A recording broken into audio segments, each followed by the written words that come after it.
Hi, folks. I'm Dennis Foley. Thanks so much for joining us. By this time, we probably should know something about Islam and Muslims. Well, I'm still learning, and perhaps you are too. A personal conversation with George Washington University's renowned professor of Islamic studies. His name is Dr. Seyyed Nasr. Next on This Is America. This Is America is made possible by Hyundai Motor America, maker of the 2006 Sonata.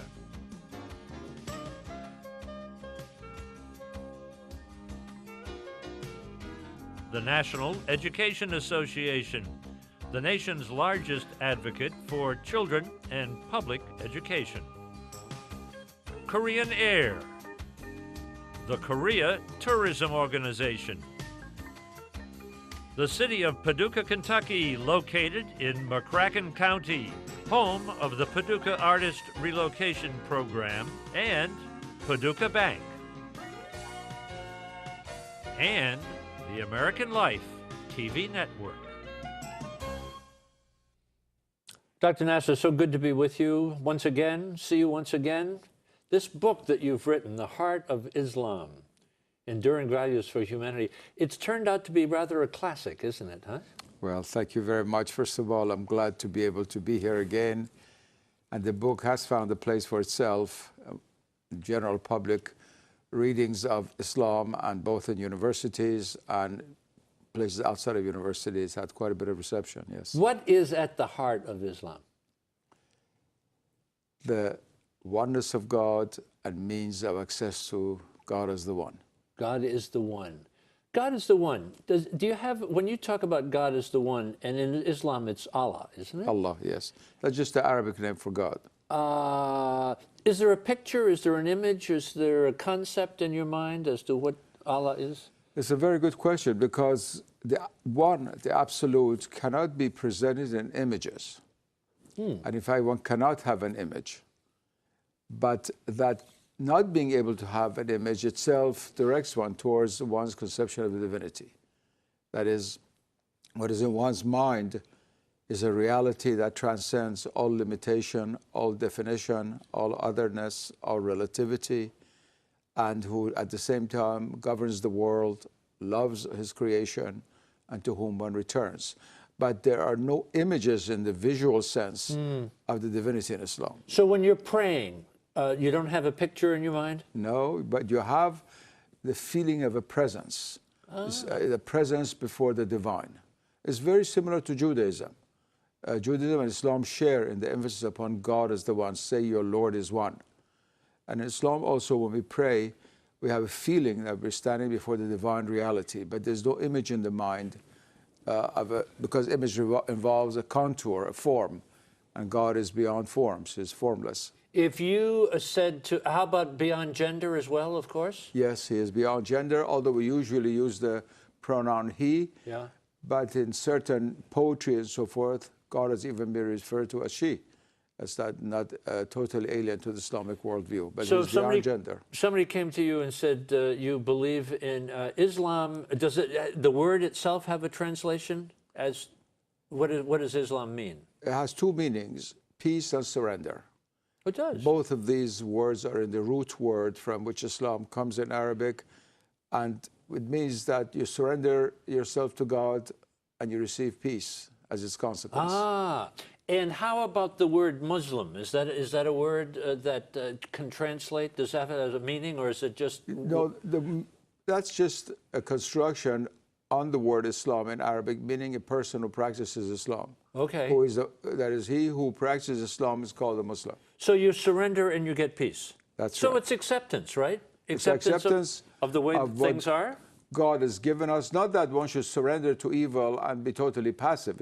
That's very different from passivity. Surrender to God is not passivity. It's like many Christians who wrote about even the holy war against one's ego. We have something very similar to that, against injustice, against all of the evils in the world.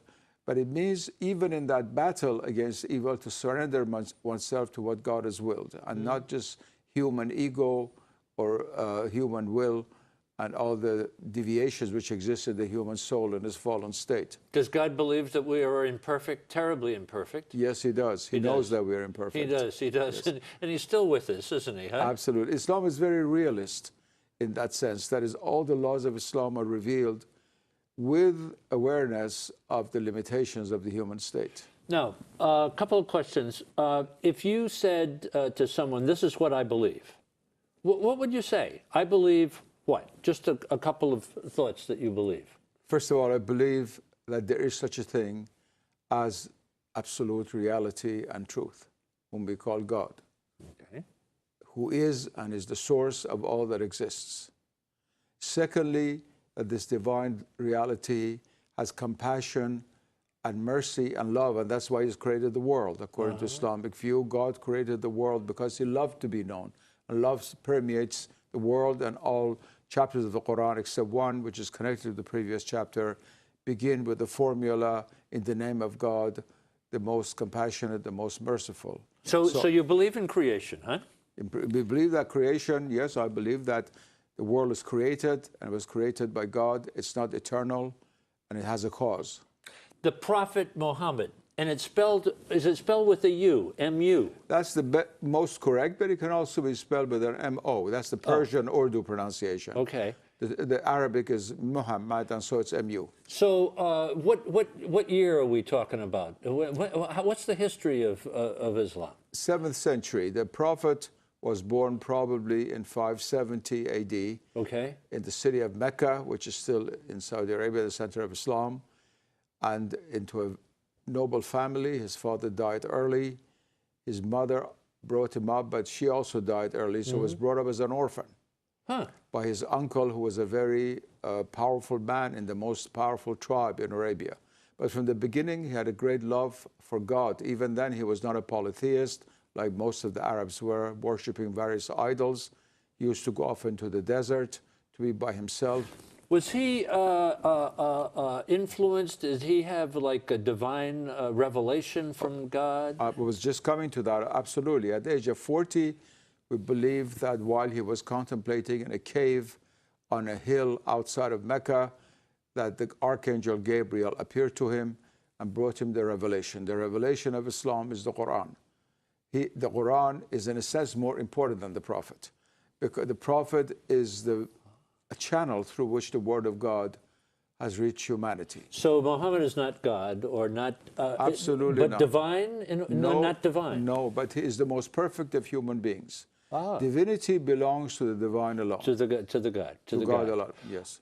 So he, now the Quran, we say Quran, but it's K-O-R-A-N, but then it can be spelled Q-U-A, and then a little... Because its Arabic pronunciation is Quran, and that sound qa does not exist in English, so it now has been changed to K, and the glottal stop is not used in English in that way, so it's called Quran, which is from your So are these all the revelations, or these are the teachings are in the Quran, right? That's right. During a 23-year period from the time that the Archangel first appeared to him until his death, the Prophet first in Mecca, where he lived, later on in Medina, another city in Arabia north of that, where he migrated, received these revelations from time to time. How was it all accepted at the beginning? I mean, I don't want to be flip about this question, but how did the religion and him as a being, how did that all take off? That's the only words I can use. That's quite remarkable, because how could a man with so few means bring about one of the greatest transformations in human history, affecting all the way from the walls of China to France within a century? That's a very good question. At first, when he received the revelation, of course, with a sense of awe and fear of what has happened, and the first person who accepted what he had received and who had faith in what he had said was his wife, Khadija.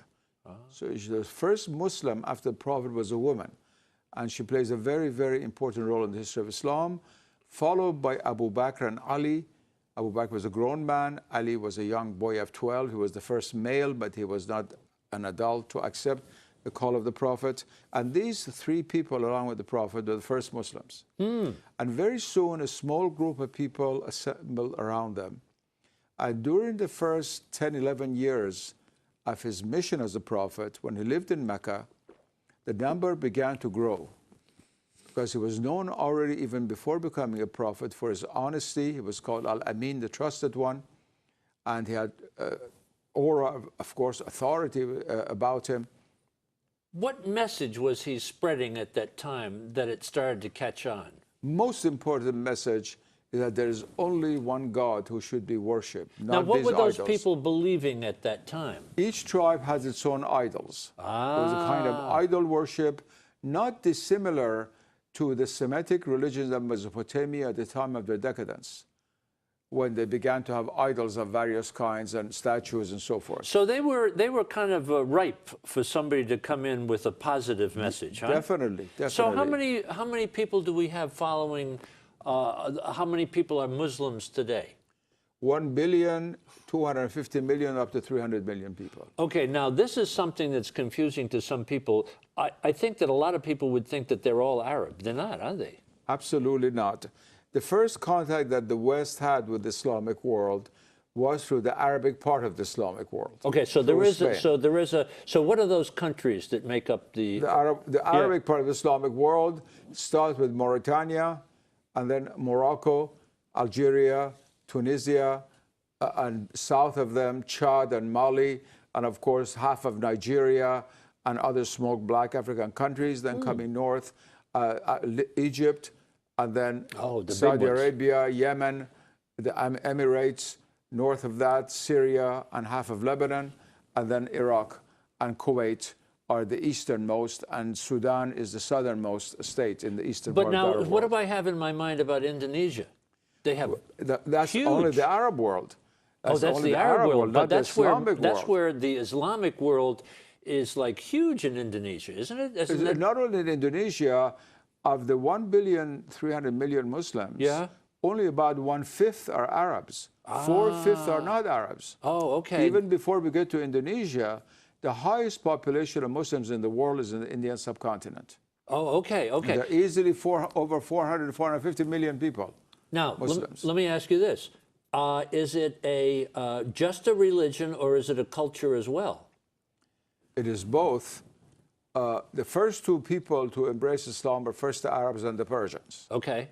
And after that, the Turks, and then the Indian Muslims and Malays and black Africans and other groups. And Islam never tried to destroy the culture of these people, but the cultures were transformed, Islamicized. And so there are distinctions on the cultural level between, let's say, Persian culture and Sudanese culture. But they are both very deeply Muslim. Now, what is the goal of life for a Muslim? To live according to God's will. And that's written in the Quran, right? That's right. And the Quran says, we created you so that you will worship us.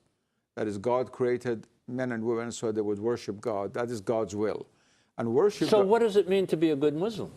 It means not only the 5 daily prayers, the main acts of worship, the rituals, but also means to live according to the divine law. That is, to be good, to do good, to be charitable, to be just, the same great virtues that Christianity and other major religions of the world also emphasize. Islam is not hostile to other religions, is it? I mean, from what I read, they hold Mary and the Christian tradition in very, very high regard. And Jesus Christ they hold in high regard. They hold the Jewish faith in high regard. First of all the sacred scriptures of the world, none is as universalist as the Quran.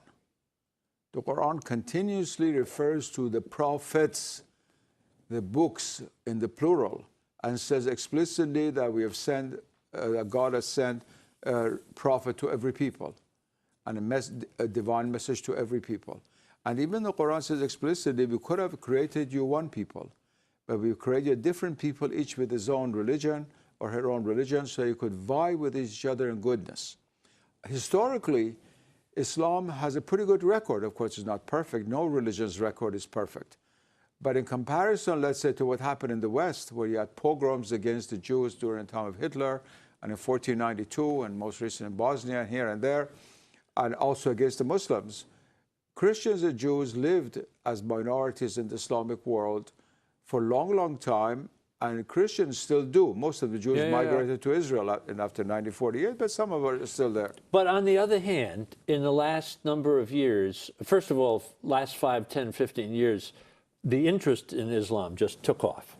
But that was somewhat coincided, and I have to ask you this question, the Muslim thinking on things like war and jihad and martyrdom and terrorism, because that's sticking in people's Yes, craw, of course, you know? of course, because Help me, what went wrong there? what went wrong is the following. During the colonial period, the West dominated completely over most of Asia and Africa, no doubt. Yeah. And these great major civilizations, the Chinese, the Indian, Japanese, Islamic, they were the major civilization of these continents, all became dominated by the West. Mm-hmm. The consequence of that was that in the Chinese and Japanese worlds, religion began to weaken. Okay. To the extent that Marxism took over China, and Japan, after its defeat in the Second World War, decided to become like a Western nation. It did not try to assert itself as a Buddhist Shinto nation. And faith became very weak. Many people say that the Japanese are the least religious people in the world. I don't believe that, but there's a great deal of lack of interest in religion in Japan. This did not happen in Hinduism and in Islam. That is, these two religions, the religions remained very strong. In Hinduism, which is confined only to India, because of Mahatma Gandhi and also because of the experience with the British, they developed, at least outwardly, what is called world's biggest democracy, that they did not challenge Western ideas on the political level. But inwardly, of course, the casteism has continued. A lot of things are going on in India which are very different from what goes on in Europe. The Islamic world at first began to emulate the West like the rest of Asia, try to copy Western models. And as long as it was doing that, nobody talked about Islamic terrorists and violence and things like that. However, several events added to each other to cause the Muslims to try to preserve their own identity and not simply to copy the West. And they were? They were, first of all, the lack of success of modernist models between the two wars, the coming of Kemal Atatürk to Turkey, of modernism in Egypt, in Iran, and places like that. They did not really fully succeed. Much of the culture, many of the people were dissatisfied with what went on. The religion was threatened, and Islam continued to remain very strong in these countries in one form or another. Some countries more, some countries less, but strong in all these countries. Secondly, this lack of success led to, in fact, either political repression, governments which are pro-Western, but very repressive, and defended by the West, and that still goes on in most Islamic countries. Yes.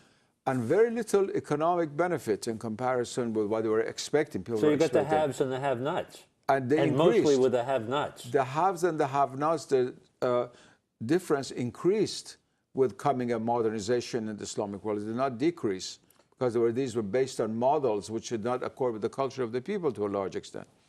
Then you had political events that took place one after another. The partition of Palestine, the question of Kashmir, the dispossession of Muslims in the then Soviet Union, which had gone on since the time of Lenin, but it got much worse with Stalin, and many, many other political elements, all of which had to do with the West and the Islamic world. It's very strange. So you got a head crunch? You got a head crunch. The Algerian War of Independence caused the death of 1 million Algerians or thereabouts, a very, very cruel fight to gain independence. And all of this led from the 1970s to a feeling within the Islamic world of the need to go back to their own roots, especially the loss of the 1967 war by the Arabs, which put an end to Arab nationalism as a serious ideology. Arab nationalism had tried to take the place of Islam among many Arabs, as Iranian and Turkish nationalism had tried to do in Iran and Turkey. And as a result of this, people tried to revive Islam in what we call political Islam arose again. And it isn't something that's unique to Islam. Until European civilization was secularized, all Christian kings ruled in the name of Christ and Christianity. All the knights had big crosses on their dress. In this country, the Puritans in New England established a theocracy Yeah, in but let's Massachusetts. keep it in the 2000s now. No, no, that's very important. That's very, very important. When you make that statement, that means that all other civilizations should follow the trajectory of the development of the West. That is what has happened in the West between Oliver Cromwell and the 2000s or now 21st should be followed by all other cultures. That doesn't necessarily happen. That doesn't necessarily happen. So you have a turmoil within the Islamic world between those who wanted to go back to Islamic identity, the modernists who still held tremendous power, and they still do, a minority that rules over most of the Islamic world, and then the other side of the coin of modernism, which is fundamentalism. All of this is called Islamic fundamentalism, was not there before modernism came.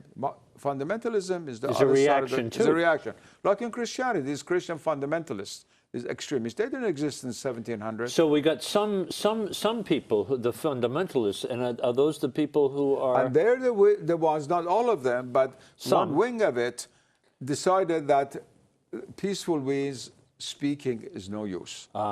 So they took recourse to force. And that's the way the West had dealt with the Islamic world since the colonial period. That was not a good model. That was not, the West was not a good model, but the West refuses to accept that in many ways.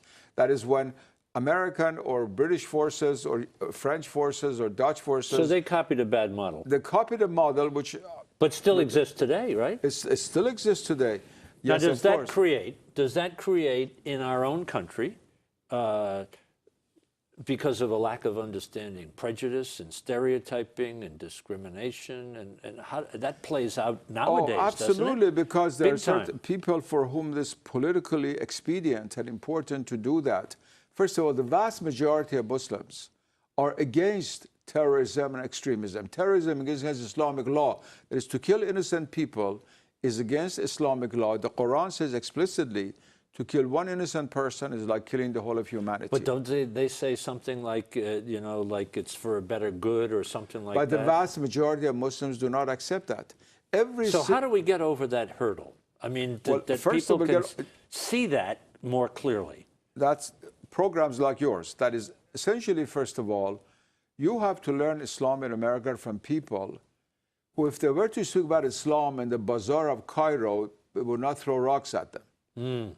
That is authentic. If I want to learn about Judaism, I have to go to an important rabbi whose voice reflects the Jewish tradition, not some extremist rabbi whom nobody would accept. The same with Christianity. If you want to learn about Protestant or Catholic Christianity, you have to go to mainstream thinkers. This has not been done in the United States to a large extent. Even many people with Muslim names have been chosen who are extremists within the Islamic spectrum at the present moment. I respect what they're doing, but they don't represent the mainstream. What America has to learn is the main tradition of Islam, what now people call moderate Islam.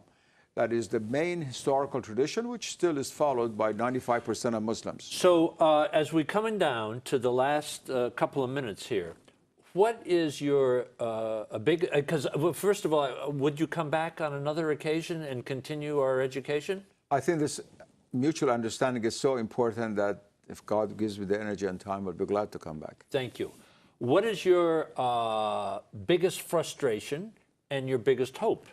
My biggest frustration is that you have a lot of misinformation fed to the American people, usually fine people who have a lot of virtues in them, but they're also gullible in many ways. They accept what is told them by the media. And many of these things which are told are not true. I mean, you have a lot of people called experts who really do not know that much about the Islamic world. That's why all the major events are never predicted by these people. It's always Monday morning quarterbacking, as we say in America. But my greatest hope is the goodness of people deep down. The fact that Christianity, Judaism, and Islam are cousins in the same family, that most of the values are really the same, both social values and individual values, and these have to be brought out. For example, the American fathers, the fathers of the American Constitution and the American nation, they said a lot of things which are very similar to what Muslims have said over the ages. Now, everybody did not listen to Muslims. Everybody has not listened to them in America, obviously. But there are a lot of common factors, and my hope is to bring those out before we have a complete polarization of the world, which will be to the detriment of both the Islamic world and the West in the worst kind possible. I want to call people's attention to your book, The Heart of Islam, Seyyed Hossein Nasr, the author, Enduring Values for Humanity. We thank you so much for learning more, teaching us more. You're the teacher, I'm the student, and folks out there hopefully are learning with you. And I do hope that your schedule will permit you to return in the near future. I hope so. I'll be saying in Arabic, inshallah, God willing, I hope to see you again.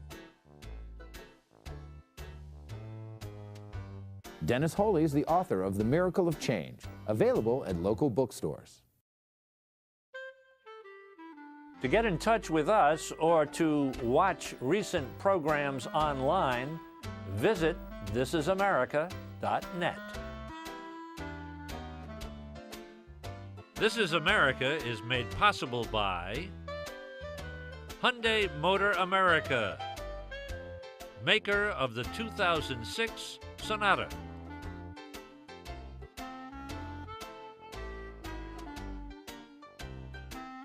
The National Education Association, the nation's largest advocate for children and public education.